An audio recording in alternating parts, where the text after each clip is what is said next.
মোহাম্মদ আশরাফুল তিনি সাবেক ক্রিকেটার। বর্তমানে তিনি বাংলাদেশ জাতীয় দলের ব্যাটিং কোচ হিসেবে দায়িত্ব পালন করছে। তাকে ব্যাটিং কোচের পরামর্শক হিসেবে নিয়োগ দিয়ে বাংলাদেশ ভালো করেছে, কেননা সে সবসময় বাংলাদেশের ভালো চাই, বাংলাদেশ ক্রিকেটের ভালো চাই। বাংলাদেশ জাতীয় টিমে যারা খেলছে বর্তমানে তাদের ক্যারিয়ার উন্নত হোক, সেটাও সে চাই। আর সে হিসাবে সে কাজ করছে। এত অল্প কিছুদিনেই তার উন্নতি লক্ষ্য করা যাচ্ছে। তো এখানে আমি বলতে চাই, লক্ষ লক্ষ কোটি কোটি টাকা খরচ করে কোচ নিয়ে এসে এত টাকা খরচ করে কোনো লাভ হয় না। আর আশরাফুল নিজের ভাষায় শেখায়, নিজের টেকনিকে শেখায়। মেনলি হচ্ছে আশরাফুল সবার সাথে ফ্রেন্ডলি ব্যবহার করছে, বন্ধুর মতো।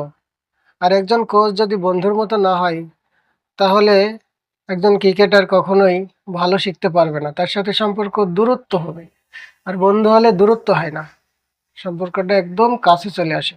তো বিষয়টা আমার কাছেও ব্যক্তিগতভাবে ভালো লেগেছে আশরাফুলকে ব্যাটিং কোচ হিসেবে নিয়োগ দেওয়ার জন্য।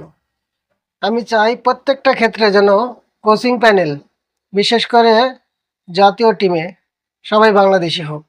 কারণ একজন বাঙালি তার দেশের ভালো চাই, দেশের ক্রিকেটকে উন্নত করতে চাই। এটা সে মনোপ্রাণে চেষ্টা করবে যে আমার দেশের ক্রিকেট ভালো হোক।